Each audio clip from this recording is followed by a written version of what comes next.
Okay, Facebook. Hello. I am live. I really don't know what I'm doing. So I hope whoever decides to join can hear me. I have no idea what I'm doing. So I'm just going to go ahead and share. So I am so super excited. I know that some weeks or so ago, invited you guys into my health journey. The biggest thing that I'm trying to do is get off of blood pressure medicine. I just want to be whole from the inside out. And I believe God has placed, certain things in my life to be able to work towards that. So I recently got lab work done from my cardiologist because, he wants to know what's going on and I wanted to know. So the lab results that I got done, I told you guys that it was the how do you say it? A1C testing. I thought it was only the A1C testing. But how about it's this whole lipid profile blood work. A lot of terms I'm going to say is like medical terminology. So what I ended up doing is I ended up having AI to help me to compile the information from my test results, my supplements that I take, and my nutrition, and just try to put it into perspective as to how one thing is helping the other. So I'm just going to go ahead. I'm not planning on being on here long because, like I said, I don't know what I'm doing. So here goes. So what this panel, the readings that it got was an LDL, triglycerides, HDL, cholesterol, small LDL, an LP, insulin resistance score, hemoglobin, which was the biggest thing that I wanted to know about. So I'm going to read, it's a lot, so I hope y'all can bear with me here. I'm just going to read the results and what they mean. All right. So here goes. The biggest thing that I was concerned about. 3 months ago, my A1C was 5.7. 5.7 being pre-diabetic range. And one of the things that my cardiologist says, well, if you're pre-diabetic, you're pretty much diabetic. And I didn't want to receive that. Believe in God to, just help me to optimize my health. So how about my A1C moved out of pre-diabetic range from 5.7 to 5.5? That means that my average 3-month blood sugar dropped out of the pre-diabetic zone and back into the normal, healthy baseline range. This confirms that my body is processing glucose much more efficiently. My HDL cholesterol surged from 75 to 94. What that means is my good cholesterol increased by 19 points. This protective surge is the sole reason my total cholesterol went from 175 to 190. Because when I saw these numbers, I'm like, okay, why are they moving in different directions and what does that mean? So my bad non-HDL cholesterol actually decreased. My total LDL particles plummeted from 936 to 609. So what that means is the actual number of plaque-causing particles in my blood dropped into an elite low-risk category, well below the standard of 1,000. I don't know what the indicators these mean. Threshold. My large fluffy particle size was predominantly, my LDL particles are predominantly a pattern A, which means they're large and buoyant. They are physically too big to easily penetrate and damage my arterial wall. So I read something that kind of described how our blood flows as like our arteries are like a highway, right?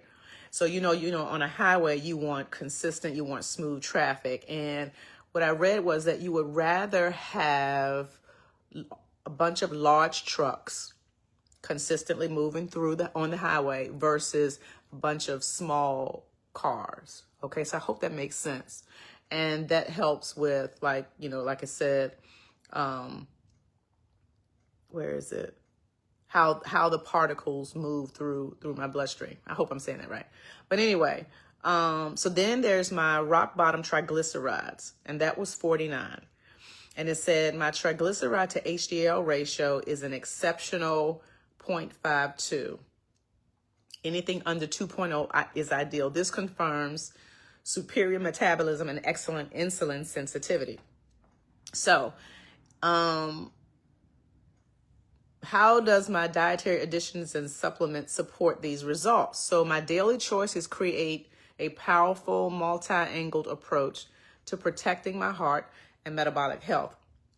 Some things that I do smoothies. That's one of the big things that I do. And the ingredients that I use for my smoothies, I think I showed a picture of it on there. It's like baby kale, spinach, strawberries, blueberries. I use beetroot powder, sea lime cinnamon, and collagen protein. And I use it with water or with like an almond milk. Although I posted something where I used Ripple pea protein milk. And this says the structural fiber from the baby kale, spinach, and high fiber berries slows down my digestion. This structural fiber helps buffer and slow the absorption of carbohydrates and sugars into my bloodstream, including the natural fructose from the pineapple and the added sugars from the original almond milk. This blunts dramatic post-meal spikes, supporting my A1C drop and keeping my triglycerides at a rock bottom 49. So the antioxidant vascular protection, the deep pigments in the berries and leafy greens protect my circulating LDL particles from oxidizing. Non-oxidized, large, fluffy LDL particles are far less likely to stick to my artery walls. Reinforced vascular and metabolic boosters. Adding extra beetroot powder and sea lime cinnamon directly to my smoothie doubles down on the nitric oxide production for wide, flexible blood vessels and insulin sensitivity benefits found in my tea blend. So I make a tea as well. And in my tea, well, I'll talk about it as I go farther down. Then the collagen protein support. Adding collagen protein introduces crucial amino acids that serve as structural building blocks. This directly supports the health and elasticity of blood vessel walls, as well as skin, joint, and bone health. So the tea blend that I use, it says this specific combination of herbs and botanicals works synergistically to protect my blood vessels and steady my glucose. Excuse me. The hibiscus leaves and hawthorn berries that I use are both rich in specialized antioxidants known to relax the walls of my blood vessels. They act as gentle, natural circulatory support alongside this lisinopril that I use. So I take lisinopril blood pressure medicine, 20 milligrams every night. The beetroot powder is packed with natural dietary nitrates. Beetroot is converted by my body into nitric acid. This molecule acts as a powerful vasodilator, keeping my arteries wide, flexible, and relaxed. The sea lime cinnamon is renowned for metabolic support. Sea lime cinnamon helps improve insulin sensitivity. So this encourages my cells to smoothly absorb glucose directly, aiding my A1C to drop to 5.5. You see how all this kind of ties in? Isn't that cool? So one of the supplements that I started taking it about a month ago, is a product from Shaklee. It is their Meology line. And I put in here how those supplements are helping to build the foundation of what I'm trying to do. Now, their goal is not to heal or anything like that, but it's helping to support my overall health. So the vegan omega-3 that I take, the impact is the plant-based EPA and DHA fatty acids directly assist in driving my triglycerides down to 49. I'm sorry, I got a tickle in my throat. And help reshape my LDL into that safe, large, fluffy size. The Shaklee blood pressure support, that impacts by additional magnesium and dietary nitrates that work hand in hand with my tea, my smoothie boosters, and the medication that I take to maintain optimal vascular relaxation. And then the Shaklee Vitalizer Gold with vitamin K. The impact of that is vitamin K acts as a traffic controller for calcium. It helps escort calcium out of my bloodstream and artery walls, preventing cardiovascular hardening, and directs it safely into my bones. So all of the things that I'm doing to create a healthy lifestyle from the inside out is helping me, by the grace of God, is helping my numbers to show that what I'm doing is actually making progress. So I just wanted to share that with you all. I might post it on here if someone is interested in reading through it. Excuse me.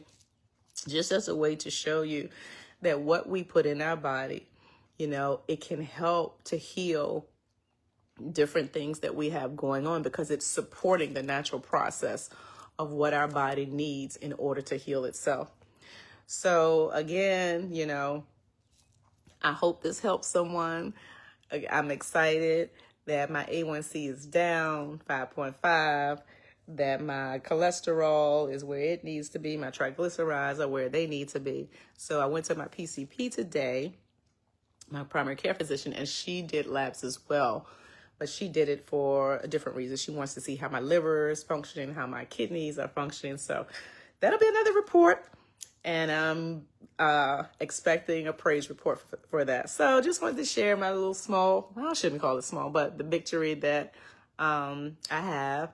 And I'm so excited. So I'm just excited. So I hope you guys got something out of it. And I'll keep sharing with you. Have a good day.